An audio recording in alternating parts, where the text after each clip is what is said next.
चलिए सीधा आपको मिल्कीपुर लेकर चलेंगे, जहां पर सीएम योगी आदित्यनाथ जनसभा को संबोधित कर रहे हैं। सुनिए।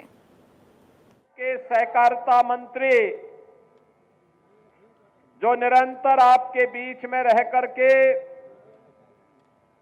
शाही जी के नेतृत्व में इस अभियान को, विजय श्री के इस अभियान को आगे बढ़ाने के लिए आपके बीच एक कार्यकर्ता के रूप में कार्य कर रहे हैं श्री जेपीएस राठौर जी, प्रदेश के खेल और युवा कल्याण विभाग के मंत्री श्री गिरीश चंद्र यादव जी, प्रदेश के आयुष मंत्री श्री दयाशंकर मिश्रा दयालु जी, प्रदेश के चिकित्सा शिक्षा और स्वास्थ्य के राज्य मंत्री कुंवर मयंकेश्वर शरण सिंह जी, प्रदेश के खाद्य और रसद विभाग के मंत्री श्री सतीश शर्मा जी, महापौर पंडित गिरीशपति त्रिपाठी जी, माननीय विधायकगण श्री रामचंद्र यादव जी, वेद प्रकाश गुप्त जी, अमित सिंह चौहान जी, जिला पंचायत अध्यक्ष श्रीमती रौली सिंह जी, पूर्व सांसद श्री लल्लू सिंह जी, पूर्व विधायक श्री गोरखनाथ बाबा जी, पूर्व विधायक श्री रामू प्रियदर्शी जी, पूर्व विधायक श्री इंद्र प्रताप तिवारी खब्बू तिवारी जी, भारतीय जनता पार्टी के प्रदेश के उपाध्यक्ष और विधान परिषद सदस्य डॉक्टर धर्मेंद्र सिंह जी, विधान परिषद सदस्य श्री अवनीश पटेल जी, जिला अध्यक्ष संजीव सिंह जी, महानगर अध्यक्ष कमलेश श्रीवास्तव जी, मंच पर उपस्थित अनुसूचित जाति जनजाति आयोग के अध्यक्ष श्री बैजनाथ रावत जी, जिला पंचायत सदस्य बबलू पासवान जी, आज के इस कार्यक्रम में उपस्थित श्री कमला शंकर पांडे जी, अवधेश पांडे जी, अभिषेक मिश्रा जी, रघुनंदन चौरसिया जी, ओम प्रकाश सिंह जी, जिला महामंत्री राधेश्याम त्यागी जी और भारतीय जनता पार्टी के लोकप्रिय प्रत्याशी श्री चंद्रभान पासवान जी और उपस्थित मेरे सभी बहन और भाइयों,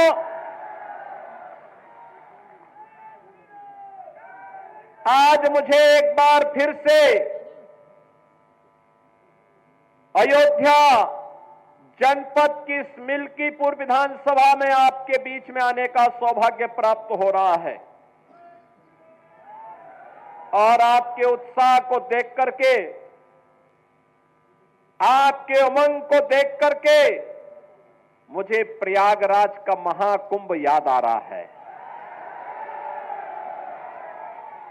मैं परसों ही हमारी पूरी कैबिनेट, सभी मंत्रीगण प्रयागराज में मां गंगा, मां यमुना और मां सरस्वती के पावन त्रिवेणी के संगम पर हम लोगों ने डुबकी लगा करके पुण्य के हम भागीदार बने। बहनों और भाइयों, कितना आनंद आ रहा था और कितने हम सौभाग्यशाली हैं, बिना भेदभाव के, बिना किसी बाधा के हमारे प्रदेश उत्तर प्रदेश में इस सदी की 144 वर्षों के बाद इतना पावन क्षण हमारे सामने आया कि हमें प्रयागराज के महाकुंभ में स्नान करने का सौभाग्य प्राप्त होकर के देश और दुनिया से आने वाले श्रद्धालुओं को उनकी सेवा करने का सौभाग्य प्राप्त हो रहा है। आप याद करिए पिछले 10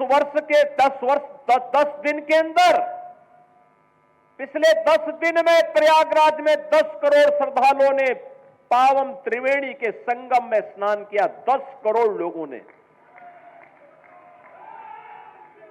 दुनिया के तमाम देशों की आबादी 10 करोड़ नहीं है। और 13 जनवरी से 26 फरवरी के इन 45 दिनों के अंदर महाकुंभ में जो स्नान होगा, बहनों और भाइयों, ये 45 करोड़ श्रद्धालुओं के आने की संभावना है।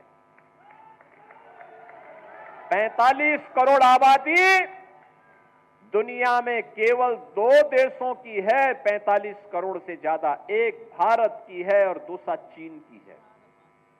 बाकी दुनिया के जितने भी देश हैं, लगभग 200 देश हैं, उन 200 देशों की आबादी 45 से 40 करोड़ से कम ही है। हम उत्तर प्रदेश वासी, भारतवासी सौभाग्यशाली हैं। ऐसे ही नहीं, हमारे ग्रंथों ने लिखा है कि दुर्लभम भारते जन्म मानुषम तत्र दुर्लभम। भारत में जन्म लेना दुर्लभ है और उसमें भी मनुष्य के रूप में जन्म लेना और भी दुर्लभ है। और प्रयागराज महाकुंभ इस बात का एहसास करा रहा है। पूरा देश, पूरी दुनिया, हर सनातन धर्मावलंबी बिना जाति के, बिना पंथ के भेदभाव के एक संगम में स्नान कर रहा है, गौरव की अनुभूति कर रहा है। मां गंगा का आशीर्वाद, भगवान प्रयागराज का आशीर्वाद उस संगम के माध्यम से प्राप्त हो रहा है। और संगम का एक ही संदेश है, महाकुंभ का एक ही संदेश, या त्रिवेणी का एक ही संदेश, एकता से ही अखंड रहेगा ये देश, एकता से ही अखंड रहेगा ये देश। बहनों और भाइयों, एकता, एकता के मार्ग में सबसे बड़ी चुनौती है जातिवाद, सबसे बड़ी चुनौती है परिवारवाद। और आज उसी परिवारवाद पर प्रहार करने के लिए मैं आपके पास आया हूं।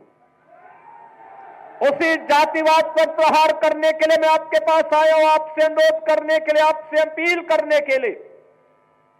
आपके विकास में बाधा है ये परिवारवाद और जातिवाद की राजनीति।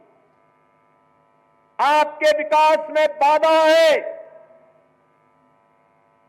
ये बांटने की राजनीति। आपकी आस्था के साथ खिलवाड़ है परिवारवाद की राजनीति और जातिवाद की राजनीति। ये जातिवाद की राजनीति वे लोग कर रहे हैं, ये परिवारवाद की राजनीति वे लोग कर रहे हैं जिन्होंने केवल और केवल अपने परिवार की चिंता की, जनता जनार्दन की चिंता नहीं की। किसी दलित, किसी वंचित, किसी पिछड़ी जाति के व्यक्ति का, किसी का भी इन्होंने कभी उत्थान नहीं किया। याद करिए, अयोध्या जनपद का ही पुराना जनपद है अंबेडकर नगर जनपद, इसी से अंबेडकर नगर जनपद बना। और जब ये पुराना जनपद अयोध्या था, तब इसी जनपद में पैदा हुए थे स्वर्गीय राम मनोहर लोहिया जी, डॉक्टर राम मनोहर लोहिया। लोहिया जी ने एक बात कही थी समाजवादियों के लिए।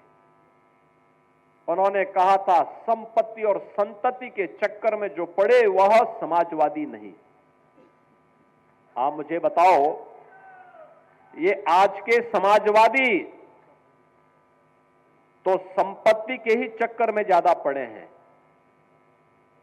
जो प्लॉट खाली है वह प्लॉट हमारा है, उस पे सब जगह इनके झंडे लग जाते थे, जगह जगह झंडे लग जाते थे, कब्जा कर लेते थे। इनका झंडा अपराधी और माफियाओं को बचाने के लिए था। और बहनों और भाइयों, इनकी सहानुभूति कभी किसी गरीब के प्रति नहीं होती है, किसी कमजोर के प्रति नहीं होती है।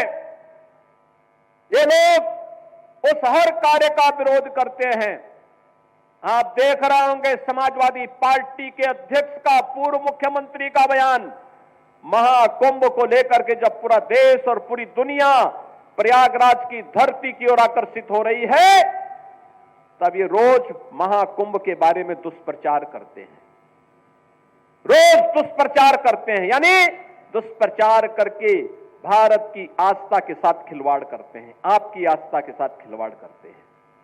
याद करिए 22 जनवरी 2024 को जब अयोध्या में आदरणीय प्रधानमंत्री श्री नरेंद्र मोदी जी के कर कमलों से 500 वर्षों का इंतजार समाप्त हुआ और प्रभु रामलला अयोध्या में विराजमान हुए, समाजवादी पार्टी ने तब भी विरोध किया था।